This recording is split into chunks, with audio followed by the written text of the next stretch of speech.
Well, hello and welcome. This is the week ahead. If you've just joined us, obviously EFF leader Julius Malema addressing crowds in Kliptown, Soweto, really reflecting on the significance of the day. This as the EFF marks 67 years of the SNC adoption of the Freedom Charter. Again, highlighting quite a number of issues there, but in brief summary, speaking about the effects of representation, the importance of having your culture, creed and customs being respected and represented. Also speaking about the systemic issues, related to white supremacy and patriarchy, where we have seen that the issues of triple threats of poverty, unemployment and inequality coming to the fore and, negatively affecting the rights of South Africans, many not enjoying the freedom and the rights that they are set to experience as enshrined in the Freedom Charter. Again, issues of spatial justice coming through, the issue of returning of the land and the wealth being shared amongst others, and again issues of education, calling for the decolonization and of education as well as free and compulsory education. So that speech is continuing. He is addressing the crowd, like I said, in Kliptown, Soweto, and we'll continue to monitor it as it unfolds there. Again, 67 years ago, the Freedom Charter was adopted in South Africa. Let's take a look at some of the other stories that we can expect on the week ahead going forward. We've seen that inflation has now risen to its highest level in 5 years, with more hikes expected as some economists predict a creep towards 7% level. This as the war in the Ukraine shows no signs of slowing down. As you know, last week, data released by Statistics South Africa shows that the consumer price inflation increased to 6.5%.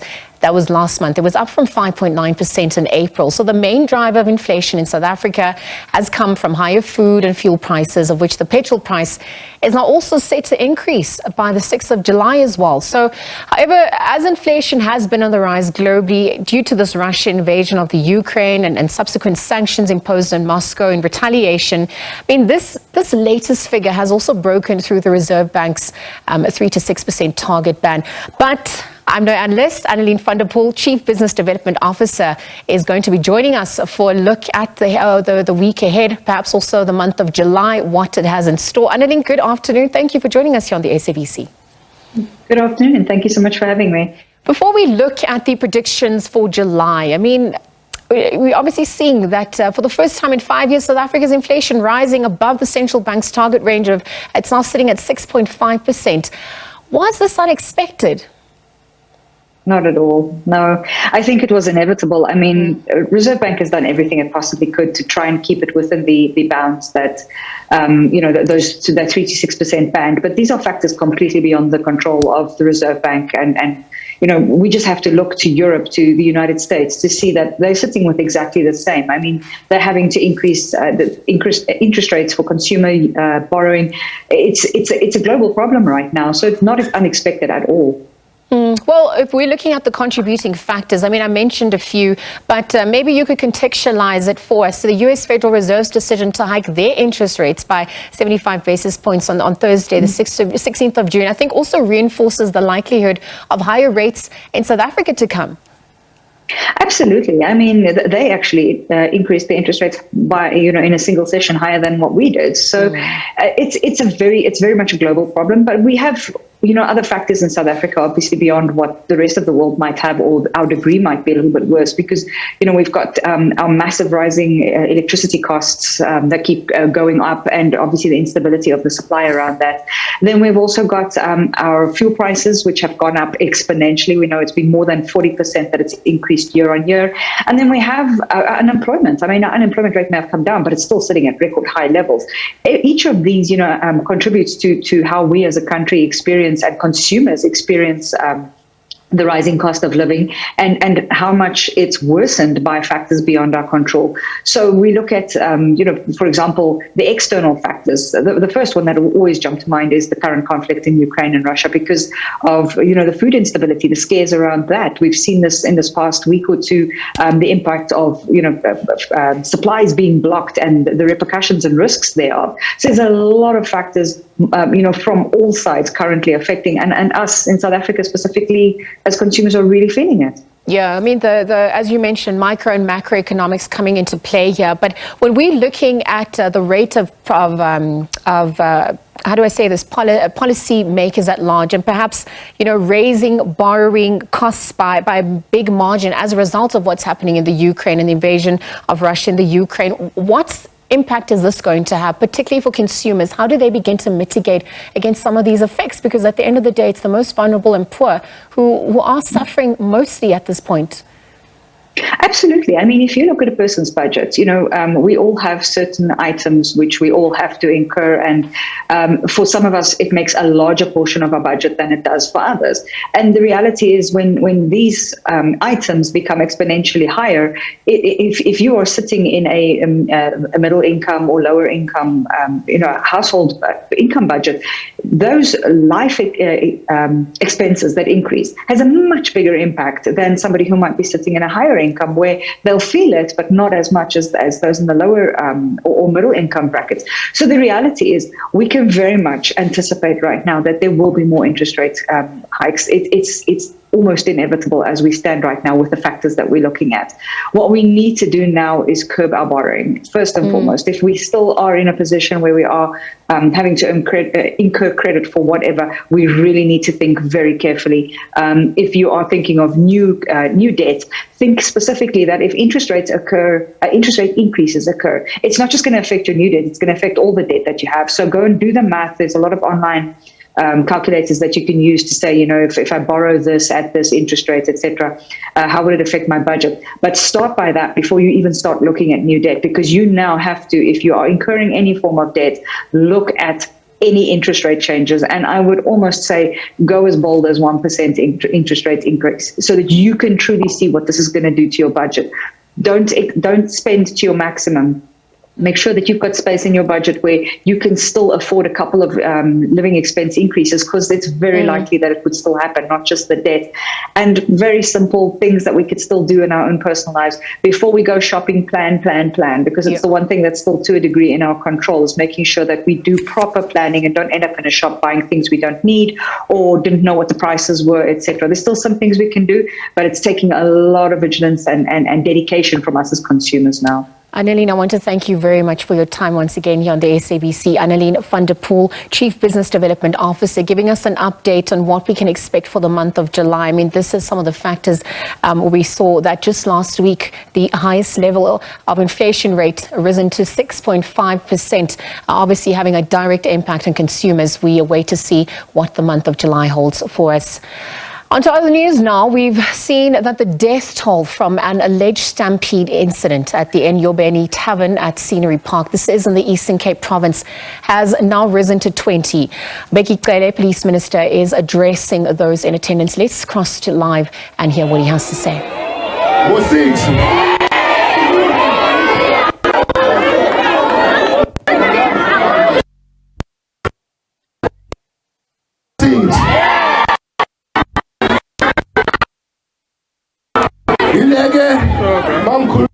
MEC kuba nenkinga nje ukuthi kunomuntu ozonda utshwala ngibuzonda utshwala kodwa imisebenzi yayo mingi ingakho kufanele sihlangane ngoba eSouth Africa kunentembi nje ukuthi wonke ama-province anemthetho yawo mase kuzotshwaleni kuzofanele sibe nomthetho owodwa ezweni. Makuvalwa eMdantsane, kuvalwa eScenery Park ngo-2, eMlazi kuvalwe, eSoweto kuvalwe, eGugulethu kuvalwe, eDelft kuvalwe, eGalashiwe kuvalwe. Kungabi khona indawo la khona ezenza ngokubona kwazo. Ngoba imiphumela yakhona-ke yile eyenzeke ey'nganeni zethu manje. Eyesithathu, zwile kuthiwa abazali bebekhala bephusha la. Okay, and that's why mhlawumbe mase kwehlile sekwehlile ubuhlungu ufuna umuntu abuya azobabona azobabuza umbuzo wodwa ukuthi wawukuphi ingane no-13 years ingekho endlini. Yebo,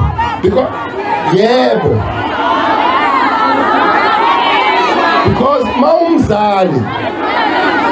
mawumzali unengane no-13 years engekho endlini, kushaya u-12, kushaya u-1, kushaya u-2, kushaya u-3.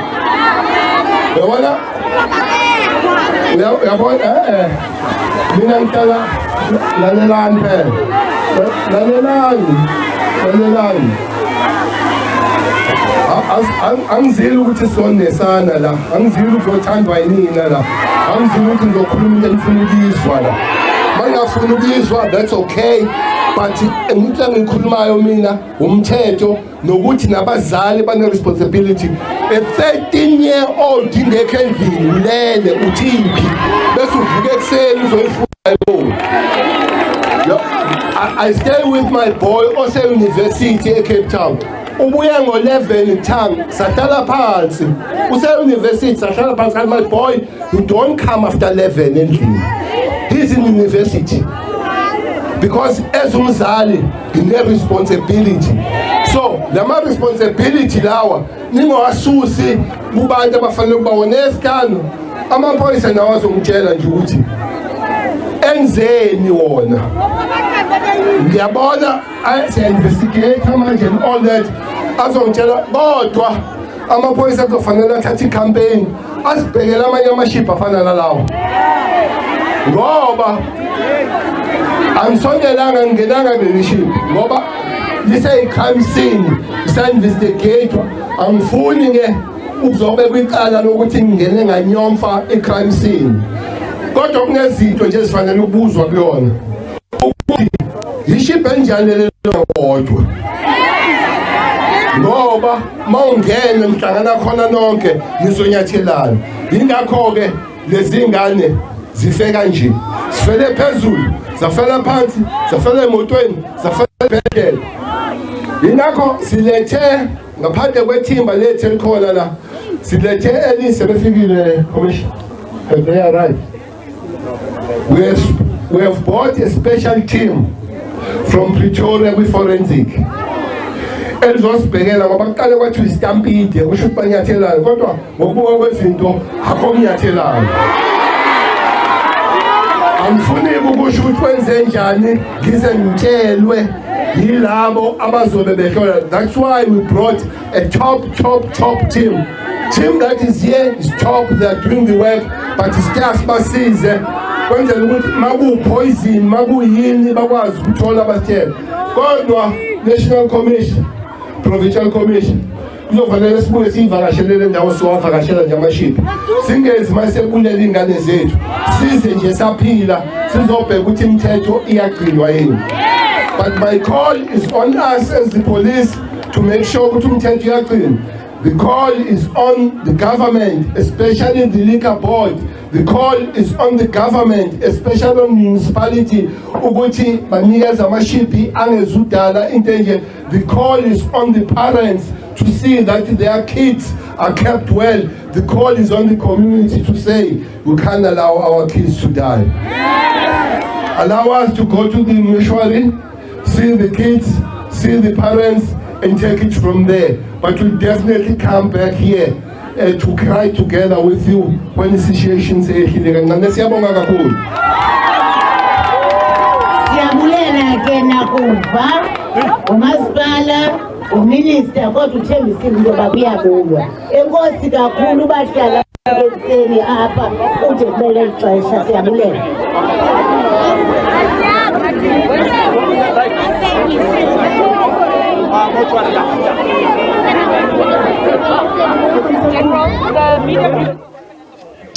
Right, that was we were coming to you live rather from East London in the Eastern Cape. Again, crowds are listening to the Police Minister Bheki Cele addressing, some of the parents as well. This comes as officially we've heard about 20 people thus far being killed in a stampede that occurred in the early hours of this morning. Again, the police minister addressing the crowd saying that there is a special team that has been brought on from Pretoria and that forensics department is going to be focusing on what actually transpired at the establishment. He says that there might be more than just the stampede that occurred there. Again, also urging those establishments to comply with the legalities of operating in the manner in which they do. And again, also urging parents to look after their children and exercise responsibility. This as a majority of the people who passed away are underage. Again, that's a developing story. We'll continue to monitor and see what transpires as it unfolds there. Our reporter Abungile Yankis is also in attendance, and he'll be bringing us the latest as it unfolds there. Now, we are going to take a look at other news at this hour, where we've seen the switch from analog to digital terrestrial television is back in the spotlight, with the looming deadline now set for the 30th of June. Free-to-air broadcaster ETV had challenged the analog switch-off deadline on the basis that it is unlawful and unconstitutional, as it will cut off millions of poor households that do not yet have access to set-top boxes. The department has already concluded the analog switch-off and digital migration for the SABC in the Free State, the Northern Cape, Northwest Mpumalanga and Limpopo provinces. Javeni says that ICASA will be able to release the high demand spectrum in these provinces by the 1st of July this year. Tandy Smith, who is the head of programs at Media Monitoring Africa, now joins us to put some of these issues around the switch off into context. Tandy, a very good afternoon to you, and thank you for joining us on the SABC. Perhaps let's quickly just delve in, and you can clarify whether the legal and regulatory grey areas in fact have been clarified at this point. What's the context there? Hi, good afternoon. Thanks for having me. So what we see now is a process that started over a decade ago when we look at the migration from analog to digital. And, you know, we've seen every single Minister of Communications dealing with this migration problem. And now still with we're on the edge, we're on the cusp of actually moving to a fully digital television environment. But now again, we're dealing with a number of challenges when it comes to finalizing the migration. And what we see now is that we still have a significant number of people that haven't yet migrated or haven't yet gone through the process of installing the set-top boxes. And that means that once the analog signal is switched off, their television screens will essentially just go black. They will not be able to receive a television signal. Now, at the moment, we know that there's about 36% of the population that still rely on analog broadcasting to access any kind of information and entertainment. So even though we've seen the installation of the set-top boxes happen for a small percentage of those people, if the signal gets switched off, we still know that a significant number of people are going to be in the dark. Now, for us at Media Monitoring Africa, the issue is not simply, the issue isn't just simply to delay the analog switch off, but it's to ensure that nobody is impacted to the extent of having their television screens just simply go black. We know that the process hasn't been rolled out effectively. It hasn't been rolled out properly and efficiently. And so we need that process to happen so that once we do go into a fully digital environment, that everyone is prepared and ready and no one loses access to information. Well, Tandy, with the process, as you've alluded to, having started a decade ago and looking at the current landscape, perhaps the challenges that you've now also highlighted, I mean, is South Africa ready to go digital? I mean, are the top boxes ready, and do you think they've been distributed sufficiently? Time seems to be running out. Time is running out, and no, they haven't been distributed efficiently. But I do think that we are ready to try and realize this digital environment. We have the spectrum that's going to become available, which we can benefit from. We know that that has also been in the spotlight, the auctioning of the spectrum, which means there are a number of benefits that we can get into. But we also know that South Africa is still one of, I think, if not the most unequal society in the world. We see that reflected on how people have access to infrastructure, access to data, access to means of communication, and it's no different when it comes to accessing digital and digital television. But we do have the infrastructure and we do have the means to make this happen. It's simply a question of political will. It's a question of, where is the process, where the challenges with the process, what are the factors that have been hampering fully switching to digital. And we know that it's been a very politicized issue. But are we ready? I think yes, if we follow the correct implementation processes, if we ensure that the set-top boxes are installed correctly. The questions have been asked whether D2D is simply dead in the water. And, if we don't meet the deadlines and we don't make the switch to digital very soon, then it very may well be. But we can't delay this even further, and the processes that have been followed up until now have been doing just that. We can't simply cut off a percentage of our population because we haven't been able to the political means behind all of this has simply been not good enough, really. Yeah, well, Tadi, that deadline obviously is set for the 30th of June. Let's see what unfolds this week. I want to thank you very much for giving us the context ahead of the 30th of June deadline. Again, that switch from analog to digital terrestrial television back under the spotlight. Head of programs at Media Monitoring Africa, Thandi Smith, giving us an update on what we can expect for the coming week on that front. Let's take a look now at other stories that will be making headlines this week. President Cyril Ramaphosa is in Germany for the G7 summit. The summit will take place tomorrow, where South Africa will participate in 2 outreach sessions. The first will be investing in the future. Of course, issues of climate change, energy and health will be discussed. This will be followed by a working session titled Stronger Together, and the summit will address food security issues and advancing gender equality. The Pan-African Parliament will also be sitting in Midrand, where a new president for the continental body is also expected to be elected. To preview the week ahead, we are joined by SABC's international editor, Sophie Mokoena. A very good afternoon to you, Sophie. Thank you for joining us.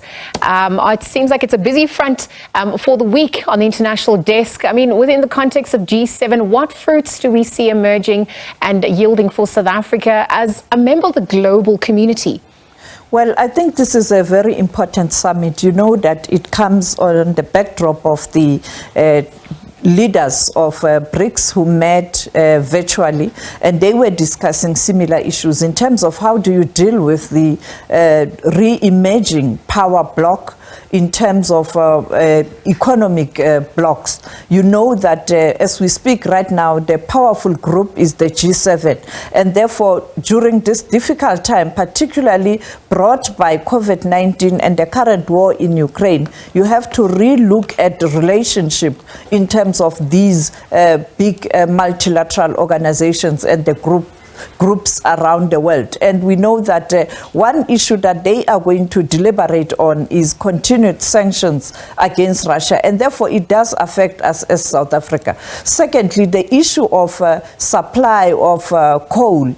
We know that Germany has announced that they have no choice but to continue using coal and also exporting coal from the continent, countries such as South Africa. That is in contrast with the current commitment that were made in UK during the COP26, where there was an agreement to move to green energy and there was money set aside to assist the developing countries to go green. And therefore, the question is, you want developing nations to stop using coal while big countries that are industrialized, that have already benefited to these kind of activities, move back to coal. And therefore, how do you balance the two? And then, of course, I think for President Ramaphosa, the other important issue is in terms of ensuring that he's able to market South Africa as a good destination, particularly for investors. But of course, like I said, the issue of the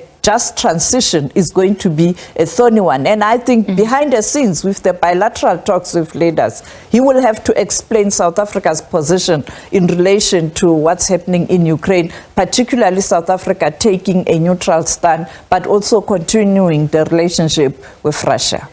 Absolutely. So you've now spoken about the just green energy transition, climate change, issues of food security, amongst other issues, as well as the issue of sanctions and supply on coals. So as we await to see what comes out of that G7 summit, there's obviously also the Pan-African Parliament sitting, which, as we know, descended into chaos.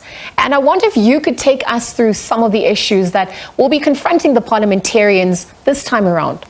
I think the last time the focus was on COVID-19. Now that we've been able to manage this pandemic, the issue will be the war in Ukraine, and therefore discussing the issue of food security, which is very, very critical. But of course, all eyes are on Pan-African Parliament, whether this time around they will be able to elect the president. We know that there are candidates, but what's shocking for me is that it looks like SADC is going to put two names, that is a candidate from Malawi and a candidate from Zimbabwe, and therefore they've already divided their votes. And therefore I won't be surprised unless one of them pulls out when we have the other region getting it. When you remember very well that during the last meeting there was this slogan, rotation or no vote, and therefore this rotation, it's not going to work. We also know that the president of the African Union, currently it is Senegal, the president Macky Sall, who is currently also at the G20, at the G7 meeting to represent the continent, is expected to come to South Africa to address the Pan-African Parliament, and I think he's going to call for unity and to ensure that we do have these elections. But who can forget the drama? No rotation, no vote. No rotation, no vote. Yeah, absolutely. That's also something we'll be monitoring. And perhaps as we move further from our borders, Kenya is going to be going to the polls this week. And I wonder if you could talk to us through what's at stake in this election. Well, of course, it's not this week, but in August. But we have started in terms of covering what's happening in Kenya, because Kenya is the main economy in the East Africa region, and therefore it is a critical country. But also in terms of the relations between South Africa and Kenya, the trade, we have a large volume of trade between us and Kenya, and therefore we have good relations, not only in terms of trade, but also politically. And campaigns have started. The front runners are Raila Odinga, the former Prime Minister, and the current Deputy President, President William Ruto. And therefore, all eyes are on Kenya to see who will emerge as the President of Kenya. But as you know, that Sarah Kimani will continue to give us stories from that end, but particularly looking at ordinary people, the voters themselves. Sophie Mokoena, thank you very much for giving us that update. We've heard President Cyril Ramaphosa in Germany for the G7 summit taking place tomorrow, where again South Africa will be participating in 2 outreach sessions. We've also seen that the Pan-African Parliament will be sitting in Midrand, where a new president for the continental body is set to be elected. We'll also be monitoring the Kenya elections, which of course, as Sophie mentioned, will be happening in August, but we'll bring you the latest with regards to those developments during the month of July. Again, SABC's international editor, Sophie Mokoena, joining us for that update. Oh, just like that, we have come to the end of the show. Thank you very much for tuning in. Wishing you a blessed and safe week ahead. From myself, Aliza Wilson, and the team, until next week, it is goodbye for now.